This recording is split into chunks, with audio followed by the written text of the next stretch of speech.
연방준비제도가 기준금리를 0.25%포인트 올린다고 발표했습니다. 추가 금리 인상도 예고했습니다. 연준이 금리 인상을 시작하면서 당장 서민 경제에도 영향을 미칠 것으로 전망됩니다. 자동차나 주택융자 이자율 등이 전반적으로 오르면서 소비자들의 부담이 커졌습니다. 애틀랜타 총격 사건 1주기를 맞아 낸시 펠로시 하원 의장을 비롯한 아시아 태평양계 연방 의원들이 모여 추모식을 가졌습니다. 인종차별에 맞서 싸우고 증오범죄를 척결하겠다는 메시지도 내놨습니다. 캘리포니아주의 가솔린 가격이 3주 연속 오르고 있지만 그 폭은 다소 줄었습니다. 조만간 상승세가 멈출 것이란 전망이 나오는 가운데 여전히 비싼 기름값에 대한 대책 마련이 필요하다는 지적입니다.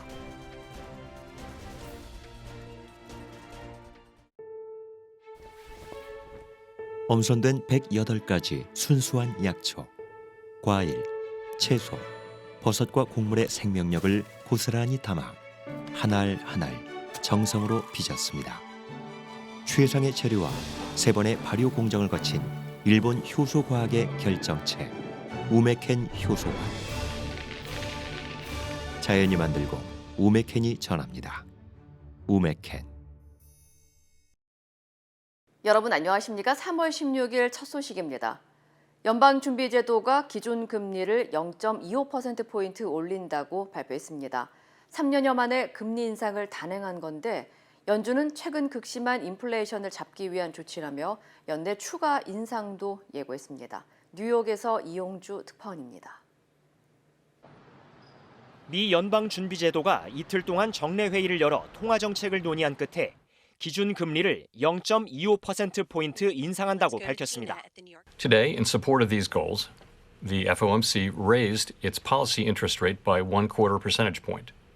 2018년 12월 이후 3년 3개월 만에 단행한 금리 인상으로 코로나 사태에 대응한다며 유지해오던 제로 금리 시대를 끝낸 겁니다. 문제는 인플레이션이었습니다. 연준은 이번 금리 인상이 40년 만에 최고치를 갈아치우는 등 연일 악화되는 인플레이션을 잡기 위한 조치라고 설명했습니다. We are attentive to the risks of potential further upward pressure on inflation and inflation expectations. The committee is determined to take the measures necessary to restore price stability. 추가 금리 인상도 예고했습니다. 연준이 올해 말 도달할 것으로 전망한 금리는 1.875%. 정례 회의가 6차례 남아있는 점을 감안하면 매번 0.25%포인트씩 올릴 것으로 보입니다. 월스트리트 저널은 인상 속도가 기존 전망보다 훨씬 빠르다며 2000년대 중반 17차례 연속으로 금리를 올렸던 때와 비슷하다고 분석했습니다. 하지만 전망이 밝진 않습니다. 연준은 올해 물가 상승률을 기존 2.6%에서 4.3%로 대폭 올렸고 GDP 성장률 전망치는 직전 4.0%에서 2.8%로 크게 낮췄습니다. 이와 관련해 파월 의장은 러시아의 우크라이나 침공으로 불확실성이 커졌다며 물가 상승률이 목표치인 2%로 돌아가는데 예상보다 더 오랜 시간이 걸릴 거라고 내다봤습니다. 다만 내년에 경기 침체가 올 가능성이 특별히 올라가진 않았으며 미국 경제의 토대는 여전히 튼튼하다고 파월 의장은 말했습니다. 뉴욕에서 MBC 뉴스 이용주입니다. 연준의 금리 인상으로 조만간 각종 대출 금리도 올라 서민들의 이자 부담이 가중될 것이라는 전망도 나오고 있습니다. 크레딧 카드부터 몰기지 금리까지 전방위적으로 영향을 받을 수 있는 만큼 현명한 준비가 필요하다는 지적입니다. 여준호 기자의 보도입니다. 연방준비제도의 기준금리 인상은 물가 잡기에 최우선순위를 두고 있습니다. 요즘처럼 경기가 과열된 상황에서 금리를 인상해 과도한 대출이나 공급 대비 수요 등을 줄여 지나친 물가 상승을 억제할 수 있다는 판단에서입니다. 하지만 중소기업이나 자영업자, 서민 등은 전반적인 분야에서 이자율이 오르기 때문에 타격을 받을 수 있습니다. 우선적으로 스몰 비즈니스 융자인 SBA 론이나 자동차 융자 등에 직접적인 영향을 미칠 전망입니다. 비즈니스 하시는 분들이 SBA 대출을 많이 받고 계시잖아요. 당장 내일 오늘부터 이제 0.25씩 다 올랐어요, 전부. 주택융자인 모기지 이율도 올라 첫 주택 구매자에겐 악재가 될 수 있습니다. Getting loans, getting refinancing, getting your first mortgage is going to be a lot harder as these interest rates go higher. 연준의 향후 추가 금리 인상 조치에 따라 크레딧 카드의 연 평균 이자율도 오를 수 있다는 진단입니다. 이에 따라 금리 인상에 대한 철저한 계획이 필요하다는 지적도 나옵니다. 이자율이 오르기 전 크레딧 카드 빚을 최대한 줄이고 변동금리 모기지의 경우 고정금리로 바꾸는 게 도움이 될 수 있습니다. 무엇보다 고금리 시대엔 무리한 빚을 지는 것은 금물입니다. 이제는 그 인플레이션과 함께 그 시대가 종말을 고하는 거거든요. 지금 이게 뭔가를 크레딧 카드를 쓰시건 뭘 하건 빚을 내실 때는 한 번 더 본인의 인컴을 비교를 해서 그걸 감내할 수 있는지를 꼭 확인을 한 번씩 좀 해보시는 습관이 필요하다고 생각해요. 이외에도 세이빙 계좌 등의 예금 금리는 시중에 유동성 자금이 많은 이유로 기준금리 인상 이후에도 큰 영향을 받지 않을 것으로 전망됐습니다. MBC 뉴스 여준호입니다. 한편 뉴욕 증시는 3년여 만에 금리 인상에도 불구하고 큰 폭으로 올랐습니다. 오늘 뉴욕 증시에서 다우지수는 전장보다 1.55% 오른 34,063.10에 거래를 마쳤습니다. S&P 500 지수는 2.24% 뛴 4,357.86에, 기술주 중심의 나스닥 지수는 3.77% 급등한 13,436.55에 각각 장을 마감했습니다.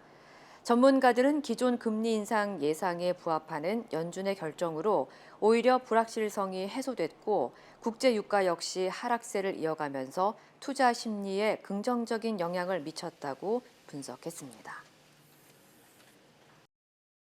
바이든 대통령이 처음으로 푸틴 대통령을 전범으로 규정했습니다. 연방의회 연설에 나선 우크라이나 젤렌스키 대통령은 9.11 테러와 같은 일을 매일 겪고 있다며 지원을 호소했고 미국은 8억 달러 규모의 군사 장비를 추가 지원하겠다고 밝혔습니다. 워싱턴에서 김수진 특파원입니다. 미국 바이든 대통령이 처음으로 러시아 푸틴 대통령을 전범으로 규정했습니다. 백악관은 그동안 법적인 용어라는 이유로 푸틴을 전범으로 규정하는 걸 주저해 왔는데 바이든이 처음으로 지칭한 겁니다. 백악관 사키 대변인은 바이든 대통령이 마음속에서 우러난 말을 한 것이라며 법적인 규정은 아니라고 설명했습니다. 이에 앞서 바이든 대통령은 백악관에서 대국민 연설을 하고 우크라이나에 8억 달러 규모의 무기 지원을 약속했습니다. 스팅어 대공 미사일 800기와 제블린 대전차 미사일 2,000기가 포함됐고 최첨단 전술 무인 시스템도 100기를 지원하기로 했습니다. It's about freedom. It's about the right of people to determine their own future. It's about making sure Ukraine will never be a victory for Putin. 미국의 이 같은 추가 지원 방안은 우크라이나의 젤렌스키 대통령이 미국 의회에서 연설을 한 직후에 발표됐습니다. 상하원 의원 앞에서 화상으로 연설에 나선 젤렌스키 대통령은 9.11 테러와 같은 공격이 매일 우크라이나 하늘에서 벌어진다고 호소했습니다. 그러면서 우크라이나를 비행 금지 구역으로 설정해달라며 이게 어렵다면 다른 항공 지원을 해달라고 요청했습니다. 특히 마지막 부분은 통역 없이 영어로 연설하며 바이든 대통령과 미국의 지원을 호소했습니다. More than 100 children stopped beating. I see no sense in life if it cannot stop the death. And this is my main mission. 연설이 끝나자 의원들은 한동안 기립박수를 보냈습니다. 미국 언론들은 오늘 연설을 2차 세계대전 당시 미국의 지원을 호소했던 영국 처칠 총리의 연설에 빗대 평가하기도 했습니다. 워싱턴에서 MBC 뉴스 김수진입니다. 러시아와 우크라이나의 4차 평화협상이 사흘째 이어지고 있는 가운데 협상안 일부 조항에서는 합의에 근접했다는 소식이 전해졌습니다. 하지만 공격도 여전히 이어지면서 희생자 수는 700명을 넘은 것으로 집계됐습니다. 조재영 기자입니다. 러시아와 우크라이나의 4차 협상 사흘째, 극적인 타결 소식은 나오지 않았습니다. 다만 양측이 매우 구체적인 합의안을 논의하고 있다는 외신 보도가 이어졌습니다. 스푸트니크 텔레그래프는 파이낸셜 타임스를 인용해 양측의 협상 대표단이 현재 15개 항으로 구성된 평화안을 준비하고 있다고 전했습니다. 우크라이나의 나토 가입을 금지하고 군대 보유는 허용하되 무장 수준의 제한을 두는 대신 러시아는 군사작전을 멈추고 철군한다는 내용이 담긴 것으로 전해졌습니다. 세르게이 라브로프 러시아 외무장관은 러시아 매체와의 인터뷰에서 협상이 쉽지 않지만 타협에 이를 수 있는 희망도 있다며 일부 문구가 합의에 근접했다고 말했습니다. 협상에서 러시아는 우크라이나의 중립국화를 제안하고 있지만 우크라이나는 안전보장을 우선적으로 요구하며 입장 차이를 보이는 것으로 알려졌습니다. 침공이 3주째 접어들면서 민간인 희생도 늘어나고 있습니다. 협상이 진행되는 도중에도 러시아가 피난민 행렬을 공격해 최소 5명이 다쳤고 추가 인명피해를 조사하고 있다고 우크라이나 정부는 주장했습니다. 유엔 인권사무소 집계 결과 현재까지 민간인 사망자는 모두 726명이며 이 중에는 어린이 52명도 포함됐습니다. 유엔 최고법정의 국제사법재판소는 러시아가 우크라이나 영토에서 시작한 군사작전을 즉각 중단해야 한다는 명령을 내렸지만 실제로 이를 강제로 집행할 만한 수단은 없는 상황입니다. MBC 뉴스 조재영입니다. 11년 전 대지진이 발생했던 일본 후쿠시마현 앞바다에서 규모 7.3의 강진이 발생했습니다. 열차가 탈선하고 정전과 단수가 발생하는 등 피해가 속출했습니다. 도쿄에서 고현승 특파원입니다. 후쿠시마 시내를 비추는 CCTV가 심하게 흔들립니다. 집안의 스탠드형 TV와 전등이 흔들리고 선반위 물건들이 우수수 떨어집니다. 어젯밤 11시 반쯤 일본 후쿠시마현 앞바다에서 규모 7.3의 강진이 발생했습니다. 진앙의 깊이는 60km로 후쿠시마와 미야기현에서는 진도 6강, 도쿄에서도 진도 4의 흔들림이 관측됐습니다. 진도 6강은 기어서 가야 이동이 가능하고 가구가 쓰러질 수 있는 정도의 진도입니다. 일본 기상청은 미야기현과 후쿠시마현 연안에 지진 해일 주의보를 발령했고 수십 센티미터의 지진 해일이 관측됐습니다. 注意報が解除されるまで海に入ったり海岸に近づいたりしないようにしてください. 지진으로 인해 현재까지 후쿠시마현에서 1명이 숨지고 88명이 다쳤습니다. 후쿠시마현과 미야기현은 물론 도쿄 도심까지 10만 가구의 정전이 발생했고 단수 피해도 잇따랐습니다. 후쿠시마와 미야기현 사이를 운행 중이던 고속철도 신칸센이 탈선했지만 인명피해는 발생하지 않았습니다. 후쿠시마 원전에서는 사용 후 연료 수조의 냉각 펌프가 한때 정지됐지만 2시간 뒤 복구돼 피해는 없다고 일본 정부가 밝혔습니다. 일본 기상청은 여진 가능성을 경고했습니다. 11년 전 3.11 동일본 대지진이 발생했던 후쿠시마현 등 동북지방에는 지난해 2월에도 진도 6강의 강진이 발생해 3명이 숨지고 180여 명이 다쳤습니다. 도쿄에서 MBC 뉴스 고현승입니다. 애틀란타 총격 1주기를 맞아 아시아 태평양계 연방의원들이 한자리에 모여 인종차별에 맞설 것을 약속했습니다. 낸시 펠로시 하원 의장과 아시아 태평양계 연방의원들은 오늘 국회의사당 앞에 모여 지난해 아시안 여성 6명을 포함해 8명의 목숨을 앗아간 애틀란타 총격 사건 1주기를 추모했습니다. 의원들은 애틀란타 총격이 발생한 이후 아시아계 미국인에 대한 폭력 행위가 계속해서 증가하고 있다며 아시안 증오 범죄를 줄이기 위한 더 많은 행정 조처가 필요하다고 지적했습니다. Because of this, America was finally shocked awake to the reality of anti-Asian hate. But in reality, for over a year, xenophobic slurs like China virus and Kung flu have been terrorizing Asian American communities across the country with thousands of anti-Asian hate crimes and incidents. 조 바이든 대통령은 애틀란타 총격 사건의 희생은 미국의 오랜 잔재인 반아시아 감정과 성별에 기초한 폭력에 대비하도록 했다며 정의와 안전, 존엄성 보장을 위한 모든 수단을 동원하겠다고 밝혔습니다. 지난해 3월 16일 애틀란타 풀턴 카운티 스파 2곳과 체로키 카운티의 마사지숍 1곳에서 로버트 에런 롱이 총기를 난사해 8명이 살해됐으며 이 가운데 4명이 한인 여성이었습니다. 롱은 지난해 체로키 카운티 법원에서 무기징역을 선고받은 뒤 현재 풀턴 카운티에서 재판을 받고 있습니다. 캘리포니아주의 가솔린 가격 오름세가 주춤하는 모습입니다. 지난 3주 동안 하루가 다르게 오르던 가솔린 가격은 최근 며칠 새 소폭 상승한 데다 국제 유가도 하향 조정되고 있어 가솔린 가격 상승세도 곧 멈출 것으로 예상됩니다. 하지만 여전히 비싼 가격에 정부 차원의 대책 마련이 필요하다는 목소리도 커지고 있습니다. 홍지은 기자의 보도입니다. 오늘 캘리포니아주의 일반 등급 가솔린 가격은 갤런당 5달러 77센트를 기록했습니다. 어제보다 2센트 오른 가격입니다. The prices there is ridiculous. Yes, it is. With a car like this, you got to put a lot of gas, and you end up going from 70 to 120, 130. 가솔린 가격 상승세가 잠시 주춤해진 분위기입니다.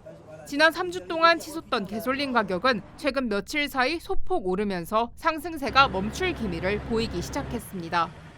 It does look like those daily increases have slowed quite a bit. We went up 1 penny from yesterday to today, and so that's been sort of happening the last 4 or 5 days. LA 지역의 가솔린 가격 상승세 역시 둔화하는 모습입니다. 러시아와 우크라이나 전쟁 이후로 폭등하던 국제 유가도 배럴당 100달러 아래로 떨어지면서 미국의 가솔린 가격이 안정될 것이란 예상도 나오고 있습니다. 러시아와 우크라이나의 평화 회담에 대한 기대와 중국의 코로나19 확산 방지를 위한 봉쇄 조치로 수요가 감소한 데 따른 것으로 분석됩니다. 하지만 당장 연료비를 부담해야 하는 주민들을 위한 연방정부 차원의 대책 마련이 시급하다는 지적이 나오고 있습니다. Politicians need to do something about it because it's just really high. Just open up production. There's lots of it available. Take away the taxes on it. 전미 자동차협회 AAA는 가솔린 가격 상승세는 둔화하고 있지만 안정화되기까지 시간이 소요될 것으로 보이며 다시 오름세로 돌아설 가능성도 있다고 전했습니다. MBC 뉴스 홍지은입니다. 한국뿐만 아니라 한인들에게도 유명한 어린이 비타민 에어본이 부상 위험이 제기돼 미 전역에서 대량 리콜에 들어갔습니다. 소비자제품안전위원회 CPSC는 에어본 비타민을 처음 개봉할 경우 뚜껑이나 봉인돼 있던 실이 갑자기 튀어올라 눈이나 얼굴 등이 다칠 위험이 제기됐다며 미 전역에서 374만 개가 리콜 조치됐다고 밝혔습니다. 리콜 대상은 에어본 비타민 과일맛 63개와 75개의 젤리형 제품 가운데 2020년 5월부터 지난달 사이 온라인이나 매장에서 판매된 제품들입니다.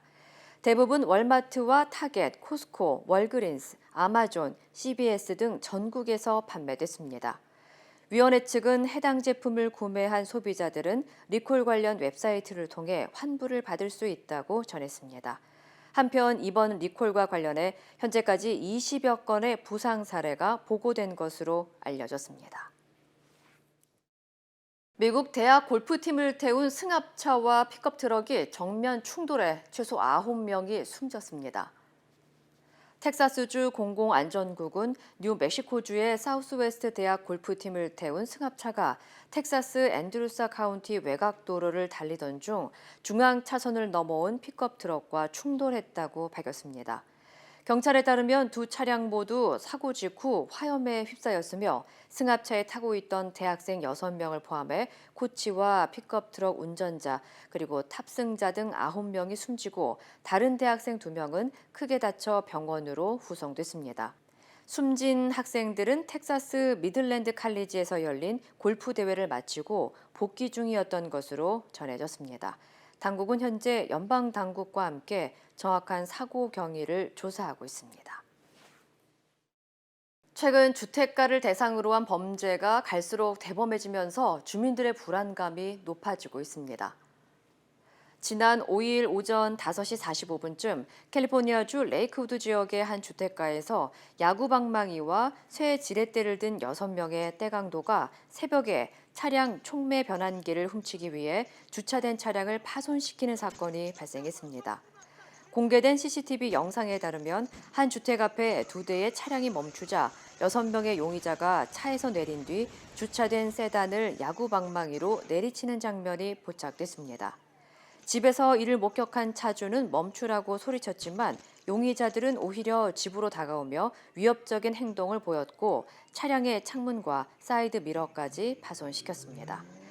최근 실버레이크를 포함한 LA 인근 지역에서도 이 같은 범죄 사건이 기승을 부리면서 지역 주민들은 시의원들에게 대책 마련을 촉구한 것으로 알려졌습니다.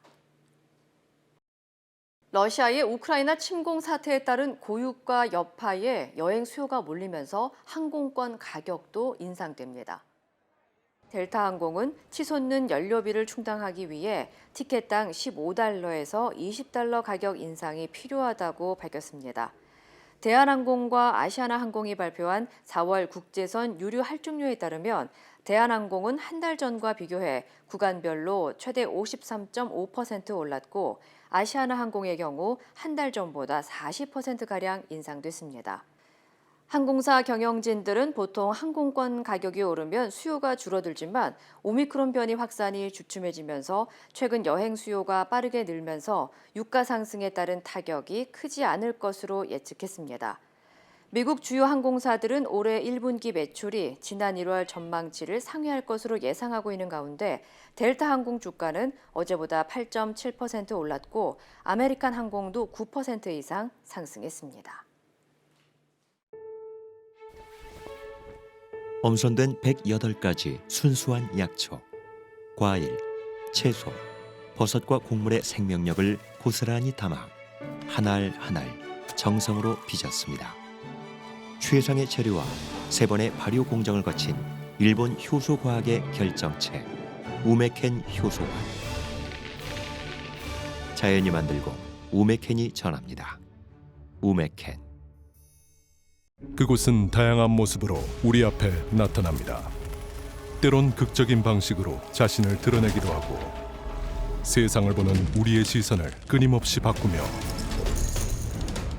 내면 깊숙이 잠자고 있던 진정한 우리를 깨어나게 합니다. 아직 발견되지 않은 경이로움으로 가득한 곳, 야마가 리조트 앤 카시노 SM 매뉴얼. 어제 문재인 대통령과 윤석열 당선인의 첫 만남이 회동 4시간을 앞두고 전격 무산됐습니다. 대통령과 당선인의 첫 만남이 예고됐다가 갑자기 무산된 건 이번이 처음입니다. 엄지인 기자입니다. 청와대와 당선인 측은 동시에 회동 무산 사실을 전격 발표했습니다. 회동은 실무적 협의가 마무리되지 않아서 일정을 다시 잡기로 했습니다. 협의를 계속한다는 말 외에 더 이상의 구체적 설명은 하지 않았습니다. 시간과 장소 또 배석자 없는 1대1 만남이란 형식까지 확정한 상황에서 회동의 성격과 대화의 주제를 놓고 끝내 거리를 좁히지 못한 걸로 보입니다. 원활한 인수인계에 초점을 맞춘 청와대와 달리 사면처럼 입장이 첨예한 정치 현안을 당선인 측에서 사전에 그것도 공개적으로 거론하는 데 대한 이견이 컸던 것으로 전해졌습니다. 청와대 관계자는 대통령과 당선인이 만나기도 전에 의제를 공개 요청한 건 전례가 없다며 덕담을 나누는 회동이 아니라 결론을 내야 하는 회담이 됐다고 불쾌감을 나타냈습니다. 장제원 당선인 비서실장은 다만 결렬이나 무산이 아니라 시간이 더 필요한 것이라며 대통령의 권한인 사면권으로 충돌하는 건 아니라고 말을 아꼈습니다. 양측은 일단 이철희 정무수석과 장제원 비서실장을 통해 후속 일정을 조율하고 있습니다. 대통령과 당선인의 만남이 이처럼 예고됐다가 불발된 건 이번이 처음입니다. 양측 모두 공개 비판은 자제하고 있지만 대선 일주일 만에 갈등을 노출하면서 정권 교체로 인한 긴장 관계가 벌써부터 수면 위로 떠올랐다는 분석이 나오고 있습니다. MBC 뉴스 엄재인입니다. 회동이 무산된 배경을 두고 여러 해석이 나오고 있습니다. 이명박 전 대통령에 대한 윤 당선인 측의 공개적인 사면 압박과 문 대통령 임기 내 행사될 공기업 인사권 문제가 핵심적인 갈등 요소로 꼽힙니다. 이기주 기자입니다. 윤석열 당선인 측은 배석자 없이 허심탄회하게 대화할 거라는 청와대의 발표와 달리 이례적으로 MB 사면을 요구할 것이라고 공개적으로 예고했습니다. 이명박 전 대통령의 사면을 요청하겠다는 생각을 오래전부터 견지해왔습니다. 국민 통합과 화합의 계기가 마련되기를 기대합니다. 이른바 윤핵관들도 가세, 문재인 대통령이 사면을 해주고 나가는 게 좋겠다는 요구부터 MB 사면을 안 해주는 건 또 다른 정치보복이라고 몰아붙였습니다. 여권에선 꼭 필요하다면 윤 당선인이 취임 후 직접 사면권을 행사하면 될 것을 정치적 부담 때문에 문 대통령에게 사면을 떠넘기고 있다는 인식이 강합니다. 당선인이 자신이 수사했던 전직 대통령에 대한 사면을 요구하며 국민 통합을 내세우는 것도 명분이 부족하고 작년 12월 박근혜 전 대통령 사면 당시 문 대통령이 이미 결정했던 사안을 석 달 만에 또다시 공개 거론한 데 대한 불편함도 감지됩니다. 불과 얼마 전에 한번 검토해서 부적절하다라고 판단했던 사안에 대해서 비록 당선인의 요청이 있다고 해서 그 판단을 현 정부에서 바꾸는 것이 과연 바람직하겠는가. 여기에 이 전 대통령과 김경수 전 경남지사의 사면을 연기한 데다 이재용 삼성전자 부회장의 사면까지 꺼내들며 전방위적인 압박에 나선 것이 회동 무산의 핵심 이유가 된 것으로 보입니다. 이달 말 임기가 끝나는 한국은행 총재 등 공기업 인사권을 둘러싼 갈등도 회담 무산의 또 다른 이유로 꼽힙니다. 윤 당선인 측은 현 정부에서 임명된 인사들의 거취 표명을 거듭 압박하면서 자신들과의 인사협의 필요성을 강조하고 있습니다. 하지만 청와대는 임기 내 인사권 행사는 당연하다며 불쾌감을 숨기지 않고 있습니다. 양측이 모두 국민 통합을 내세우고 있지만 정제되지 않은 정치적 갈등이 동시다발적으로 분출되면서 긴장 관계는 당분간 이어질 것으로 보입니다. MBC 뉴스 이기주입니다. 김호수 검찰총장이 윤석열 대통령 당선인 측의 사퇴 압박에 입장을 내놨습니다. 국민의힘의 전 방위적인 공세에도 사실상 스스로 물러날 뜻이 없음을 분명히 했습니다. 윤수환 기자입니다. 검찰총장은 법과 원칙에 따라 본연의 임무를 충실하게 수행하겠다. 김호수 검찰총장은 짧은 한 줄짜리 입장문을 통해 자신을 둘러싼 사퇴 논란을 일축했습니다. 윤석열 당선인의 복심으로 통하는 권성동 의원이 방송에 나와 거취를 결단하라고 촉구하자 하루 만에 정면 돌파에 나선 겁니다. 김호수 총장이 자신의 거취를 스스로 좀 결정을 해야 되지 않나 이렇게 생각을 하고요. 대선 엿새 만에 나온 이 발언의 파장이 검찰 내부로 확산하는 걸 막기 위해 중도 사퇴 압박을 거부한 걸로 풀이됩니다. 검찰청법은 검찰의 정치적 중립을 위해 지난 1988년부터 2년간의 총장 임기를 보장하고 있습니다. 지난해 6월 취임한 김 총장의 임기는 1년 3개월 남아 있습니다. 지금까지 임기를 모두 채운 총장은 22명 가운데 8명에 불과하지만 여야 간 정권이 교체되는 시기에 당선인 측이 검찰총장 사퇴를 공개적으로 압박한 건 이례적입니다. 노무현 정부의 마지막 총장인 임채진 전 총장은 정권이 바뀐 뒤에도 1년 넘게 자리를 지키다 검찰 수사 과정에서 노 전 대통령이 서거한 뒤 스스로 총장직을 내려놨습니다. 또 박근혜 정부의 김수남 전 총장은 자신의 임명권자였던 박 전 대통령에 대한 수사를 끝으로 스스로 물러나면서 새 정부의 압력은 없었다고 밝혔습니다. 권성동 의원은 김 총장에 대한 발언이 개인적인 생각이라고 선을 그었지만 권영세 대통령직 인수위 부위원장과 김기현 국민의힘 원내대표도 언론 인터뷰를 통해 김 총장에 대한 압박에 가세했습니다. 특히 김호수 총장의 신속한 입장 표명에도 윤 당선인은 별다른 언급을 하지 않아 갈등의 불씨는 여전합니다. MBC 뉴스 윤수환입니다. 북한이 대륙간 탄도미사일을 시험 발사한 지 불과 11일 만인 어제 또 ICBM을 쐈습니다. 이번엔 쏜 지 2분도 안 돼 폭발해 발사에 실패한 것으로 추정되는데 한미 군 당국의 대응 수위도 높아지고 있습니다. 정동훈 기자입니다. 우리 군 당국 레이더에 발사체가 포착된 건 오전 9시 30분. 채 2분도 안 돼 갑자기 사라졌습니다. 고도 13km 정도에서 공중 폭발한 겁니다. 발사 장소는 북한이 앞서 2차례 ICBM 화성 17형을 발사한 평양 순환비행장 일대. 합참은 북한이 이번에도 화성 17형을 시험 발사했을 가능성에 무게를 두고 있습니다. 탄도미사일로 추정되는 발사체는 발사 후 실패한 것으로 보고 있으며 한미 정보당국은 정밀 분석 중에 있습니다. 전문가들은 3단으로 구성된 미사일이 액체 연료가 주입된 1단이 분리되기도 전에 폭발한 걸로 봐서 엔진 결함이 원인일 것으로 추정하고 있습니다. 전문가들은 북한이 조만간 다시 ICBM을 발사할 것으로 보고 있습니다. 4월 15일 김일성 110주년 생일을 앞두고 있는 데다 이딴 ICBM 발사로 미국의 관심 끌기에 성공한 만큼 고강도 시위를 이어갈 거란 분석입니다. 중요한 시기를 앞두고 성과와 업적으로 삼으려고 했을 텐데 그게 좀 불확실해진 면은 분명히 있고 미국을 압박하겠다라는 그런 의도로 볼 경우에는 계속해서 시험 발사를 할 가능성은 배제할 수 없다고. 미국은 특수 정찰기와 스텔스 전투기를 동원한 데 이어 장거리 폭격기까지 출격시키는 블루 라이트닝 훈련 재개 방안을 검토 중인 것으로 알려졌습니다. 대북 경고 수위를 크게 강화하고 있는 겁니다. 우리 군도 북한이 또 ICBM을 발사할 경우 즉시 발사 원점을 정밀 타격하는 훈련에 돌입하라는 지시를 전군에 내린 것으로 확인됐습니다. 합동 원점 타격 훈련은 ICBM이 포착되면 10분 안에 동해상의 표적을 설정해 6회 공군이 동시에 미사일로 타격하는 훈련입니다. 우리 군은 지난 2017년 북한이 화성 15형을 발사했을 당시 이 훈련을 실시한 바 있는데 이번에는 미군 전력도 일부 참여하는 것으로 알려졌습니다. MBC 뉴스 정동훈입니다. 유엔 최고법정인 국제사법재판소 ICJ가 러시아에 우크라이나에서 군사행동을 중단할 것을 명령하는 임시결정을 내렸습니다.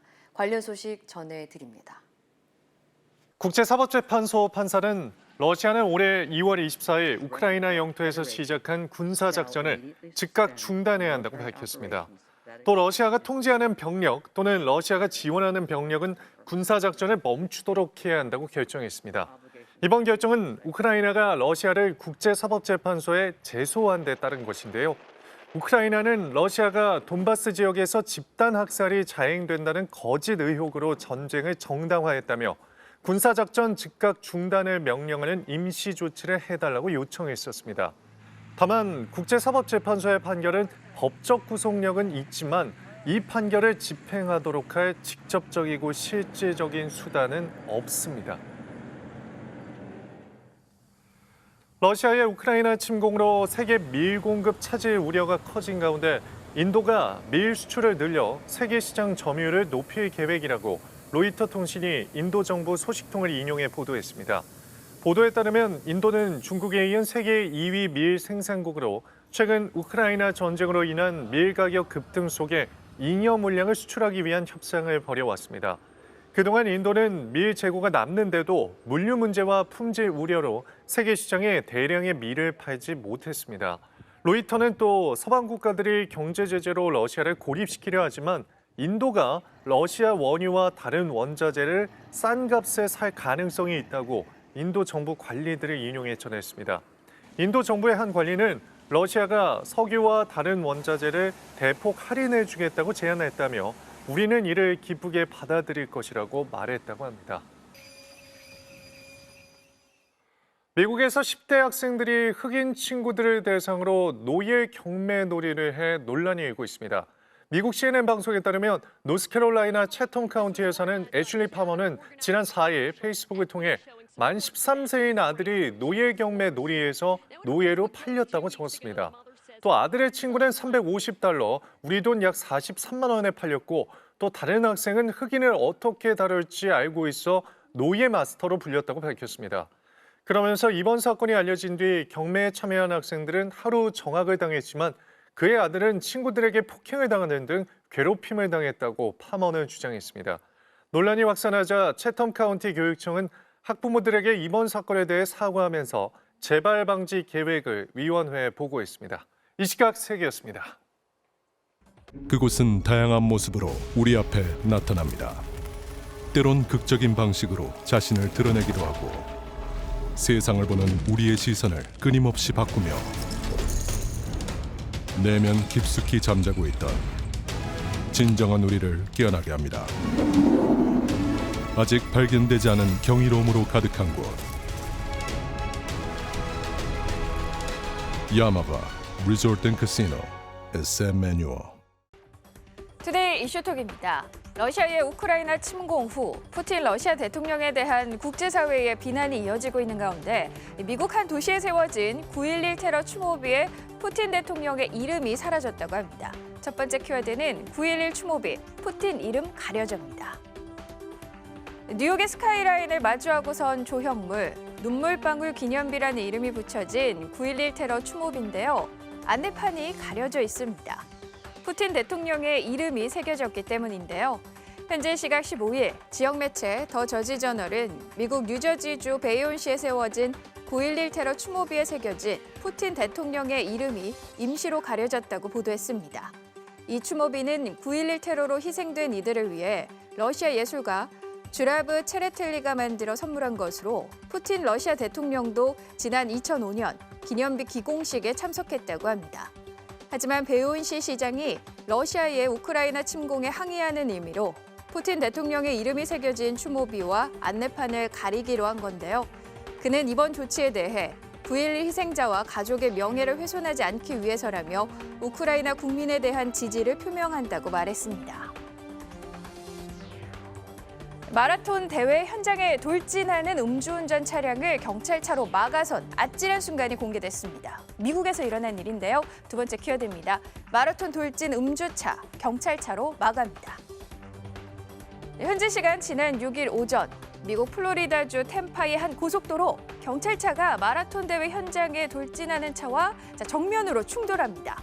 26년 차 베테랑 토니 셔 경찰관이 당시 마라톤 대회 알림판을 무시하고 고속도로에 진입하는 차가 있다는 동료의 보고를 받고 자신의 경찰차로 이 차량을 막아선 겁니다. 조사 결과 사고를 낸 운전자는 혈중 알코올 농도 0.271% 만취 상태로 면허 취소 수준이었는데요. 문제의 차량을 멈춰 세운 경찰관은 얼굴 곳곳에 상처가 나고 뇌진탕 증상을 겪고 있다고 합니다. 만여 명의 마라톤 주자들을 살린 경찰의 용감한 행동에 현지에선 영웅이라는 찬사가 쏟아지고 있다고 하네요. 사하라 모래바람이 지중해를 건너서 스페인 전역에 덮치면서 비현실적인 풍경이 펼쳐졌다고 합니다. 세 번째 키워드입니다. 사하라 모래 폭풍에 붉게 물든 스페인입니다. 스페인의 하늘이 온통 붉게 변해서 마치 재난 영화의 한 장면을 떠올리게 합니다. 사하라 사막에서 불어온 모래바람 때문인데요. 스페인 기상청은 현지 시간 지난 15일 사하라에서 날아온 모래 폭풍으로 스페인 하늘이 붉은 빛으로 물들었다고 전했습니다.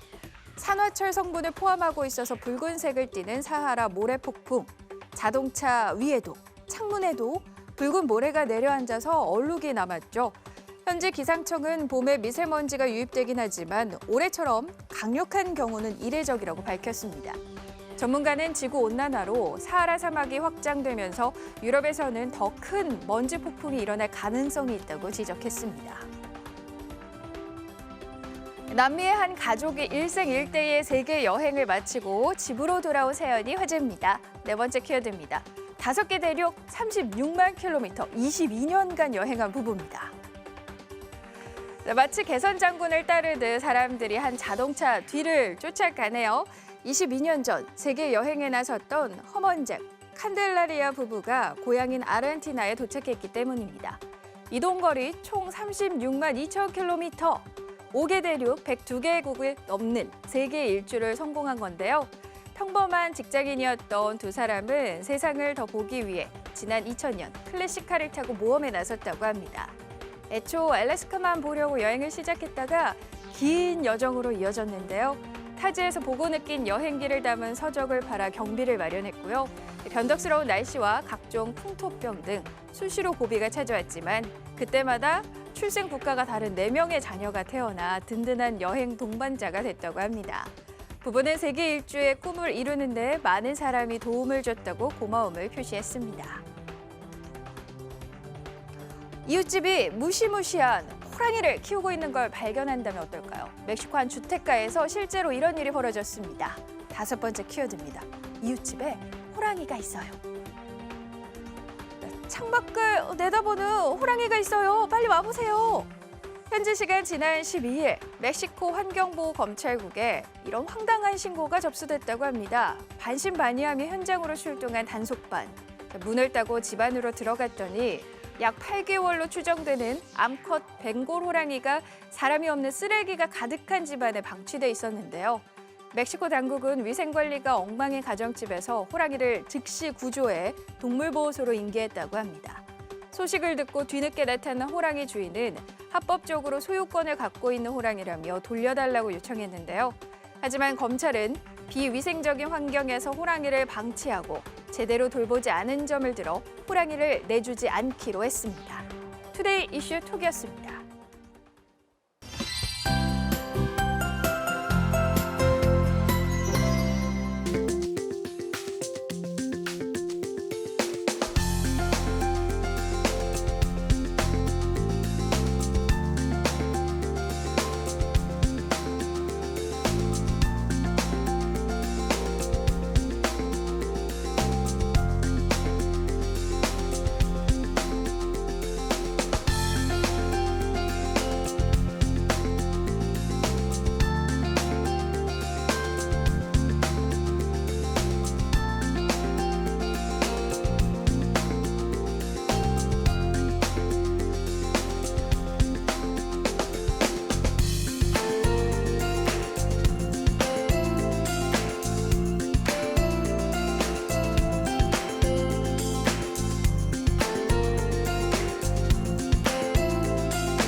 이상으로 3월 16일 수요일 뉴스를 마칩니다. 시청해주신 여러분 고맙습니다.